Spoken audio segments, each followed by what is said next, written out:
II, an initiative was started to monitor and control malaria outbreaks in war zones.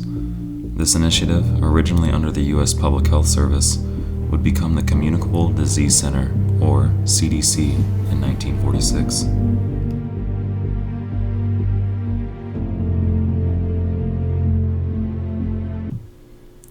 Part of the malaria control program was the use of DDT, a colorless and tasteless insecticide that was used as a primary defense to protect American soldiers from disease-carrying mosquitoes.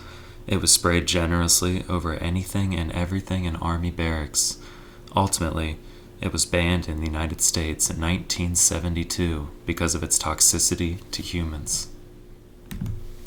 Just 5 years after the CDC's inception, malaria was officially considered eliminated from the United States. Even though malaria control was the bulk of the CDC's workload, they managed to find other avenues to explore. The Epidemic Intelligence Service, or EIS, was established in 1951, recognizing the need for an adequate corps of trained epidemiologists who can be deployed immediately for any contingency, including chemical or biological warfare. The EIS would act as an intelligence network, dispatching its members across the nation to work in hospitals, healthcare centers, media outlets, and more, to act as eyes and ears monitoring anything and everything that has epidemic potential. 1955, 5 separate labs from across the United States made over 4 million doses of the vaccine.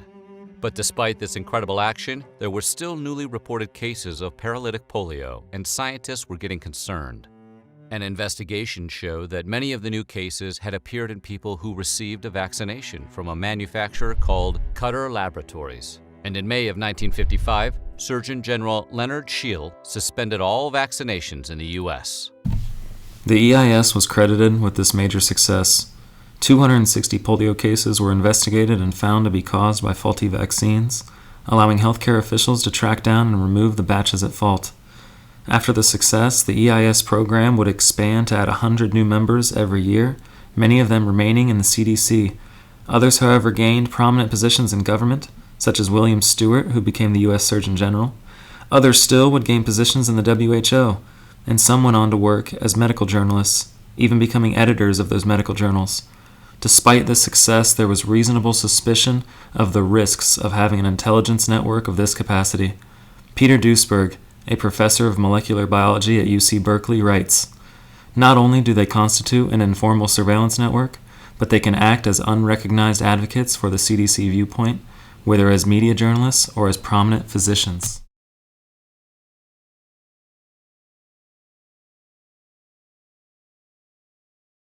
In the public interest, the Westinghouse Broadcasting Company and the University of Pittsburgh, one of the nation's major health centers, in cooperation with the American Medical Society and the United States Public Health Service, bring you The Silent Invader, an up-to-the-minute report on Asian influenza.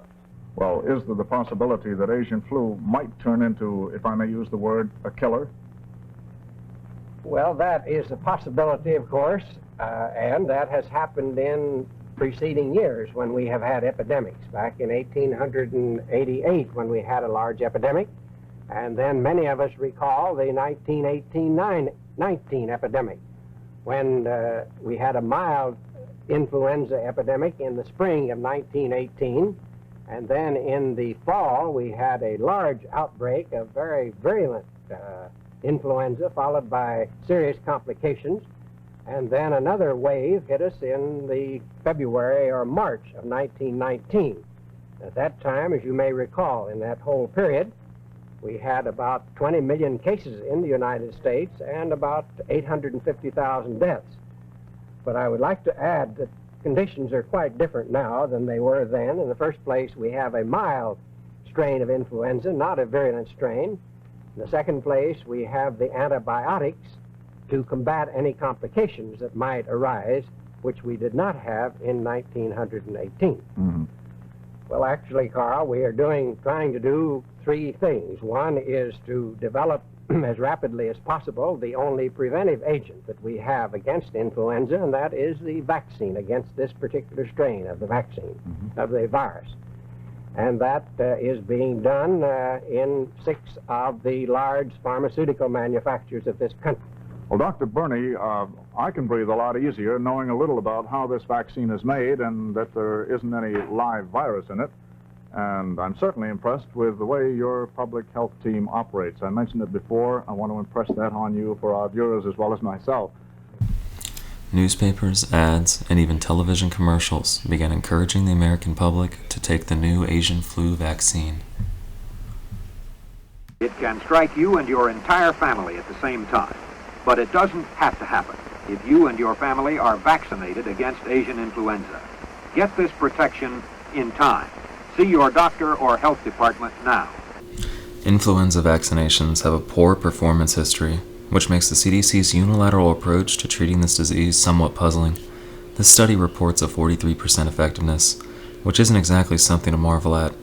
Aside from the sub 50% efficacy, the study also found that people who received the flu shot 2 years in a row experienced an immunodeficiency, resulting in a minus 15% efficacy, meaning that the vaccine actually made them more likely to become infected. The 2022 flu vaccine was also a disappointment, with a measly 16% effectiveness. It's worth mentioning that as of 2023, the CDC owns 57 vaccine patents. Some of these vaccines they collect royalties on, and others are licensed out to universities and pharmaceutical companies. In this light, the CDC behaves as a pseudo-pharmaceutical company, while legally recommending some of the products it has a hand in making. Some people might see this as a glaring conflict of interest.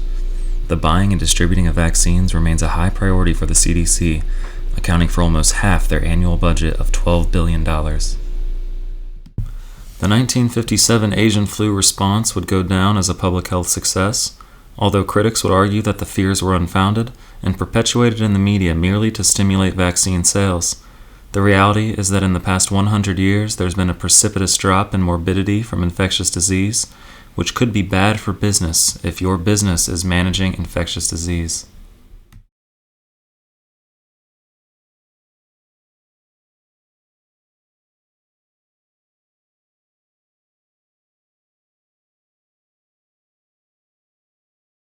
CDC was looking for something like that when it came along. They were looking for it already. They were hoping there was going to be a new plague because polio was over. The CDC's budget was getting decreased. This is back in like the early 80s. There was double-digit inflation, a very high unemployment, a rapid military buildup, and a threat to decrease all domestic programs. And this led to reductions in force in the public health service, particularly the CDC. The Center of Disease Control, CDC, in Atlanta was under threat for reduction and even theoretically for closure. There were memos around the CDC that says we need to find a new plague. For them to justify their expenses and their existence and make their careers, they have to find infectious diseases. We need to find something that'll scare the American people so they won't give us more money.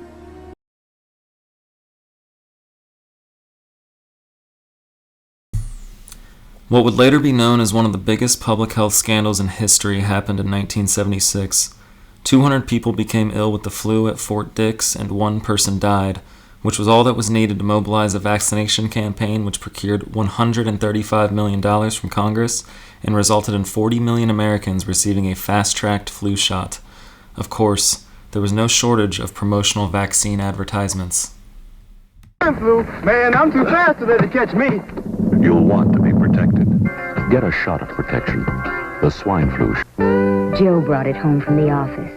He gave it to Betty and one of his kids and to Betty's mother. But Betty's mother went back to California the next day.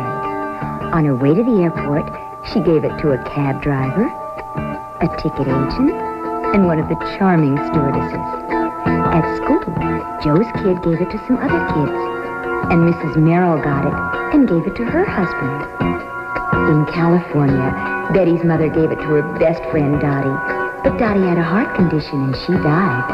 But before she died, Dottie gave it to her girlfriend, the mailman, the paper boy, and the vet when she went to pick up her chihuahua. If a swine flu epidemic comes, this is how it could spread. You'll want to be protected, especially if you're elderly or chronically ill. Get a shot of protection, the swine flu shot. Remember the swine flu scare of 1976? That was the year the U.S. government told us all that swine flu could turn out to be a killer that could spread across the nation. And Washington decided that every man, woman, and child in the nation should get a shot to prevent a nationwide outbreak, a pandemic. Well, 46 million of us obediently took the shot. And now 4,000 Americans are claiming damages from Uncle Sam amounting to $3.5 billion because of what happened when they took that shot. By far the greatest number of the claims, 2/3 of them, are for neurological damage or even death. How easy it is to Thus, the U.S. government's publicity machine was cranked into action to urge all America to protect itself against the swine flu menace. Influenza is serious business. During major flu epidemics, millions of people are sick and thousands die. Well, this year you can get protection. The vaccines are safe, easy to take, and they can protect you against flu. So roll up your sleeve. Protect yourself. One of those who did roll up her sleeve was Judy Roberts. She was perfectly healthy, an active woman, when in November of 1976, she took her shot. 2 weeks later, she says, she began to feel a numbness starting up her legs. By the following week, I was totally paralyzed.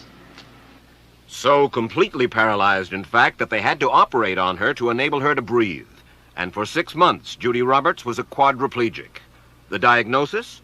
A neurological disorder called Guillain-Barré syndrome. This disease can even kill. Indeed, there are 300 claims now pending from the families of GBS victims who died, allegedly as a result of the swine flu shot. Read to you from one of your own agency's memos planning the campaign to urge Americans to take the shot. The swine flu vaccine has been taken by many important persons, he wrote. Example, President Ford, Henry Kissinger, Elton John, Muhammad Ali, Mary Tyler Moore, Rudolph Nureyev, Walter Cronkite, Ralph Nader, Edward Kennedy, etc., etc. Did you talk to these people beforehand to find out if they planned to take the shot? I did not know. Did anybody? I do not know. Did you get permission to use their names in your campaign? I do not know. Mr. Michael Hatwick directed the surveillance team for the swine flu program at the CDC. His job was to find out what possible complications could arise from taking the shot and to report his findings to those in charge. Did you know ahead of time, Dr. Hatwick, that there had been case reports of neurological disorders, neurological illness, apparently associated with the injection of influenza vaccine? Absolutely. You did? Yes. How'd you know that? By review of the literature. So you told your superiors, the men in charge of the swine flu immunization program, about the possibility of neurological disorders? Absolutely. What would you say if I told you that your superiors say that you never told them about the possibility of neurological complications? That's nonsense. I can't believe that they would say that they did not know that there were neurological illnesses associated with influenza vaccination. That simply is not true. We did know that. I've said that Dr. Hatwick had never told me of his feelings on this subject. Then he's lying. I guess you would have to make that assumption. Then why does this report from your own agency, dated July 1976, list neurological complications as a possibility? I think the consensus of the scientific community was that the evidence relating neurologic disorders to influenza immunization was such that they did not feel that this association was a real one. You didn't feel it was necessary to tell the American people that information? I think that over the years we have tried to inform the American people as fully as possible. Given the fraudulent nature of the 1976 swine flu, it's interesting to note that Lawrence Altman, a CDC EIS member, was a chief medical correspondent throughout that situation. It's also relevant that EIS membership ceased to be public information in the mid-1990s. The 1976 swine flu fiasco employed ethically questionable practices, including fear-mongering advertisements, lying about famous people receiving a shot to encourage citizens to do so, and intentional dishonesty about the known neurological harm that could come from vaccination. David Sensor, the CDC director, was forced to resign. Robert F. Kennedy Jr. summarizes the carnage of the vaccine.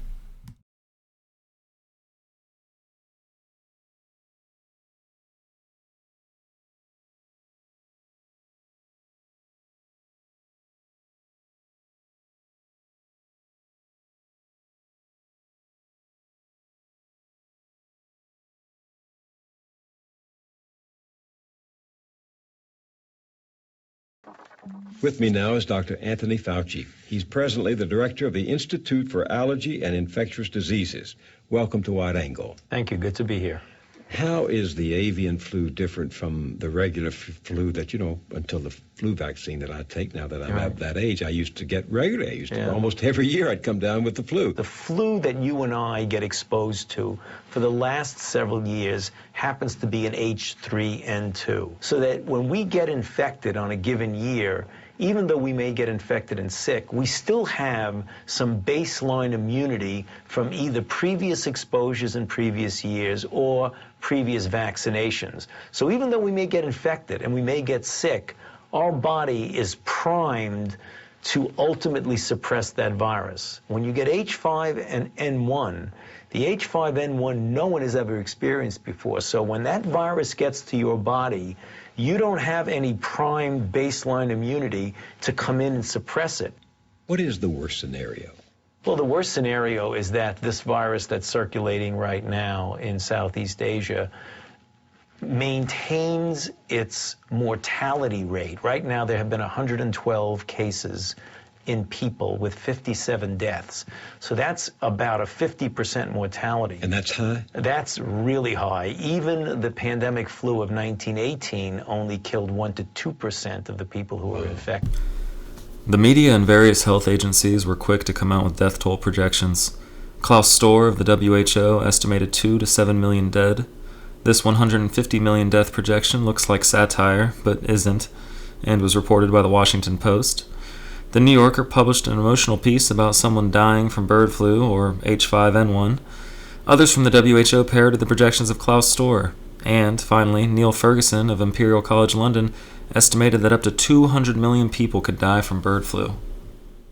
Do we have a vaccine that will work against avian flu? We have been testing, most recently, a vaccine made from an H5N1 that we isolated from an individual in Vietnam, actually. We've been able to show that this vaccine, when given to individuals, induces an immune response that would be predictive that it would protect if the person were exposed. You run the numbers? I mean, what would it, if, let's say in order to produce hundreds of millions of doses, you're talking about a couple of $1 billion to do that. We're going to assume that the worst will happen in our preparedness, in our vaccine development, in our vaccine production, in developing and stockpiling anti-influenza antiviral drugs. But so the best case scenario is that you spend $2 to $3 billion to produce this vaccine, and a sneeze is just a sneeze. Exactly. Would it be the best thing that we spend money to have a vaccine for a pandemic flu that never happens? That would be a great outcome as far as I'm concerned. After a $7 billion budget was approved by the Bush administration, it's interesting to hear Dr. Fauci talk about how unlucrative vaccines are. And that's the reason why one of the issues that comes up when you talk about pandemic flu is that the vaccine development and production enterprise in this country and worldwide is very fragile. It's not something that if you're a drug company, you look at this and you say, this is what I really want to do because this is going to make a lot of money, as opposed to investing in a blockbuster drug that you know if you hit gold with that, you really do very well. So what we in the federal government need to do, we need to work with the pharmaceutical companies and help to incentivize them to turn their attention and their resources to being able to have the capability of what we call a surge capacity, of being able to make 100 or more million doses if we need it within a period of a few months. The 2005 bird flu was far from a public health crisis, but Congress granted pharmaceutical companies complete legal immunity with the Biodefense and Pandemic Vaccine Act of 2005. As for the bird flu, it never materialized. World Health Organization data show just over 400 deaths in the last 20 years. American citizens lost legal recourse for vaccine injuries and $7 billion of taxpayer money.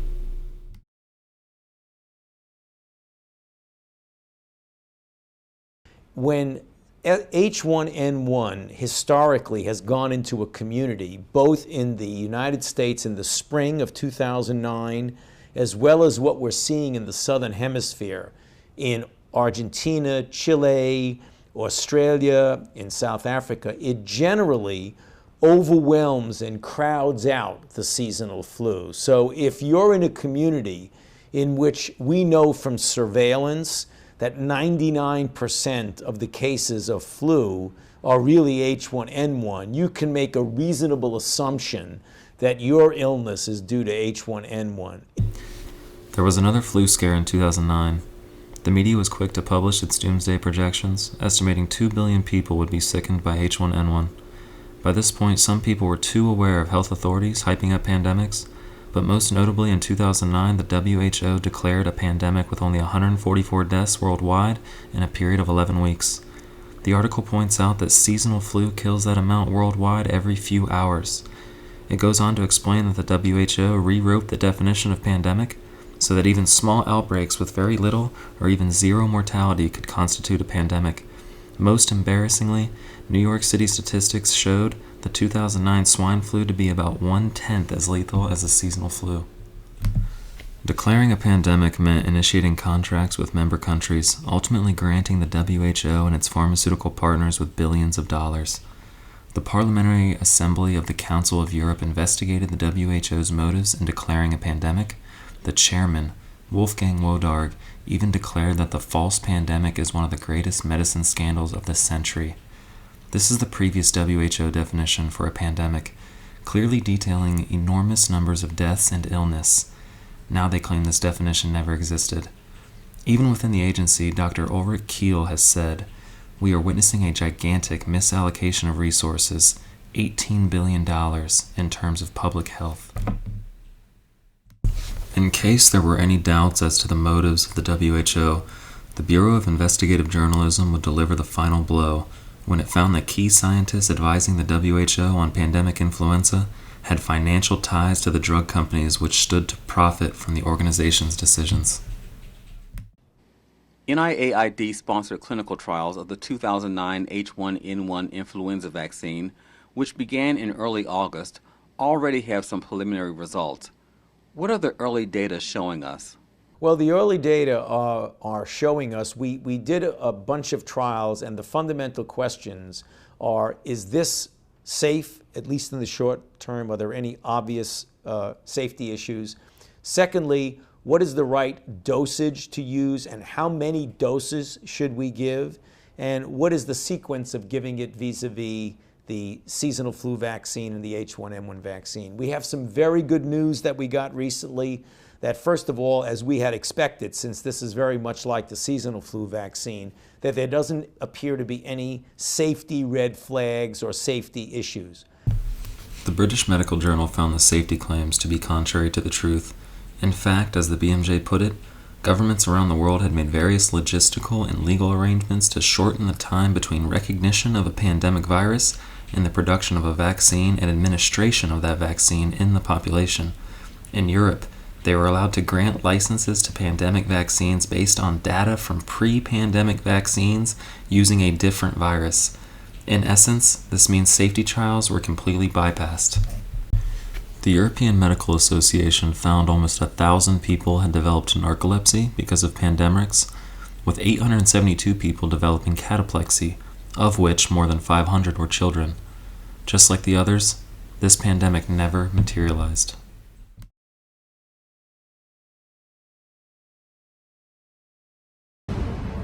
A mysterious disease strikes Brazil, putting health officials on edge. When I saw the first baby, the second baby, and the third baby, I said, I never saw anything like this in my life. The culprit, a virus called Zika. Zika virus is a horrific phenomenon because it actually invades the developing fetal brain and destroys brain tissue in the fetus. 18-year-old Emambrielle Desailloux complains of fever, joint pain, and a rash. In the spring of 2015, patients like Emambrielle flooded clinics in Recife, Brazil. By examining their blood, health officials ruled out dengue, chikungunya, and other regional viruses. Finally, a diagnosis. So we had these several hypotheses, and we tested all of them, and it turns out it was Zika. Doctors in Brazil were relieved. Zika was a mild disease, and since it was first discovered in Africa, it hasn't been on anyone's radar as a dangerous virus. We haven't seen nothing like this before. So many babies in a short period with microcephaly. In 1 week, we have seen about 13 babies with severe microcephaly. About 12 in a year is the median. I never saw anything like this in my life.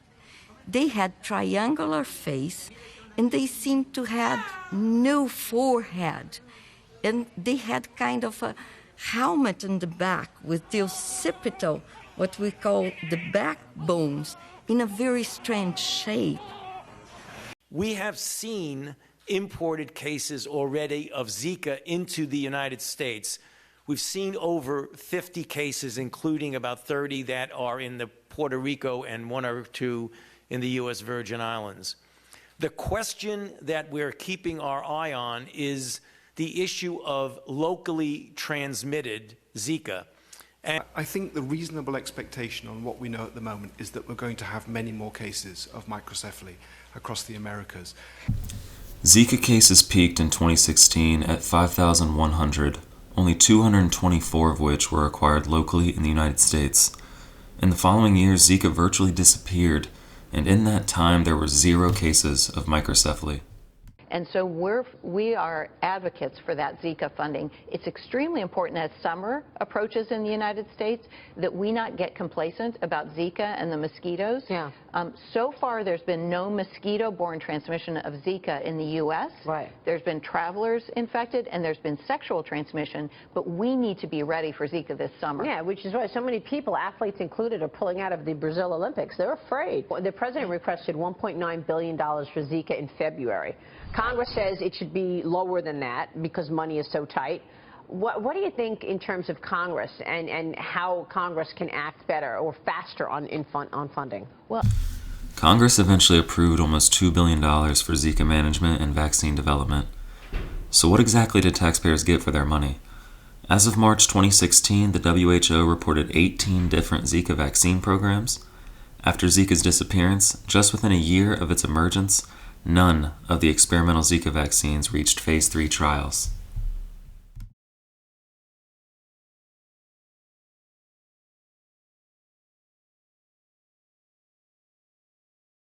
By air, by land, and by sea, all routes lead to this southern city. Beautiful scenery and sunny skies attract many additional residents each year. Unfortunately, this climate is also ideal for one of man's worst enemies, the Aedes aegypti mosquito, carrier of dengue and yellow fever.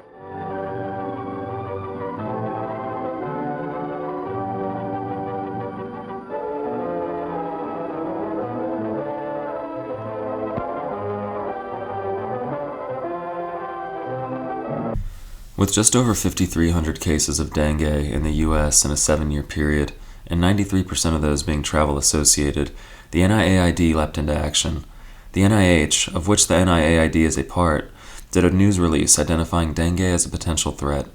The NIAID had already procured funds and were already working on a dengue vaccine.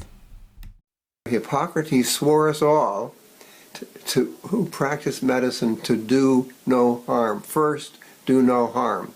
This is the video recorded by renowned scientist Dr. Scott Halstead for the Senate Blue Ribbon Committee, which commenced hearings into the allegedly questionable purchase of 3 billion pesos worth of Dengvaxia in December 2016.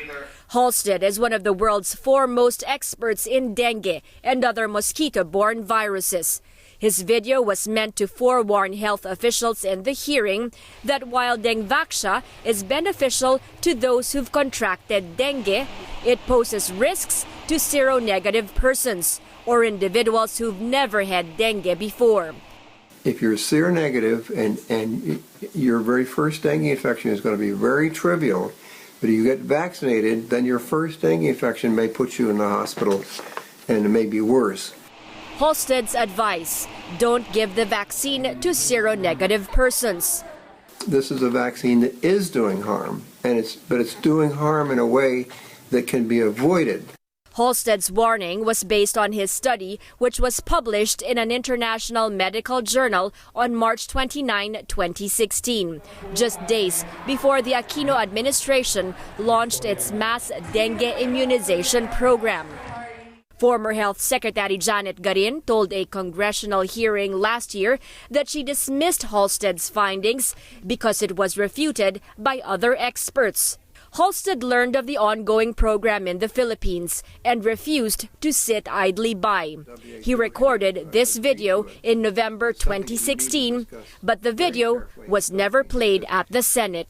Instead, health advocate Dr. Tony Dans summarized Halstead's statement and invited those present at the hearing, which included then Health Secretary Pauline Ubial, to watch the video after the hearing.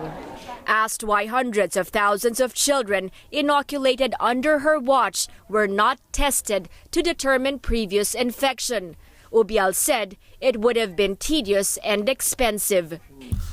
Paul Offit, a famous vaccinologist and vaccine advocate, summarized, "The dengue vaccine actually made them worse when they were then exposed to the natural virus, much worse, causing something called dengue hemorrhagic shock syndrome. Children died because vaccinated children who were less than 9 years old, who had never been exposed to dengue before, were more likely to die if they had been vaccinated than if they hadn't been." This mechanism isn't unique to this one incident with Dengvaxia. Pathogenic priming has been observed in experimental SARS-CoV vaccines and in influenza vaccines as well. It's a sadly ironic phenomena which causes a vaccine to increase a person's likelihood of contracting a disease it was supposed to prevent. Dengvaxia had obvious safety signals, so much so that it was rejected by the FDA, but approved in the Philippines. A Philippine legislator describes the medical report produced by Sanofi, the pharmaceutical company that created Dengvaxia, as deeply shocking and disturbing. The Philippine government was sued, and 14 officials along with 6 Sanofi executives were prosecuted for criminal homicide.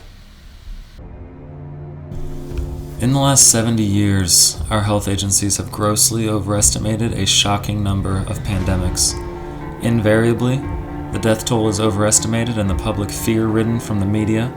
A large appropriation of funds is given to the CDC, NIAID, or NIH to begin work on a vaccine to save us all.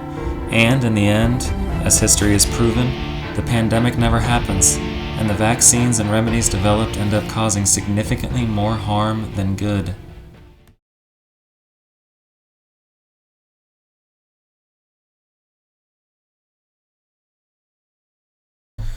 Receiving a vaccine may potentially provide some degree of benefit for some individuals in some situations.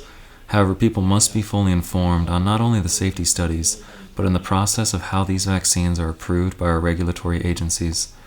This is an investigation of the FDA's Vaccines and Related Biological Products Advisory Committee and the CDC's Advisory Committee on Immunization Practices, the VRBPAC and ACIP respectively. The investigation was to find out if there were conflicts of interest in members who approved RotaShield, a rotavirus vaccine. The conflicts of interest are as follows: that the CDC grants waivers from conflict of interest rules to every member of its advisory committee, that the members with financial conflicts can still participate in meetings and deliberations, that the chairman of the ACIP committee owns 600 shares of stock in Merck, a competitor rotavirus vaccine manufacturer, that the ACIP committee fills out incomplete conflicts of interest forms and are overlooked by CDC ethics officers, that 4 out of 8 on the ACIP who voted yes for the rotavirus vaccine had financial ties to companies that were developing different versions of the vaccine, and that 3 out of 5 Verb PAC members had financial ties to companies that were developing different versions of the vaccine. Points that deserve emphasis are: ACIP members do not fully disclose conflicts of interest. Every member of the ACIP is granted a waiver for the entire year, which allows them to deliberate on any subject, regardless of their conflicts, for the entire year. ACIP members are allowed to vote on vaccine recommendations even when they have financial ties to drug companies developing related or similar vaccines. Members who are not allowed to vote on a recommendation due to financial conflicts are allowed to fully participate in the discussion leading up to a vote. It was found that inappropriate statements by ACIP members undoubtedly influenced the process. This is by no means a complete look at this investigation, and I encourage anyone interested to examine it fully.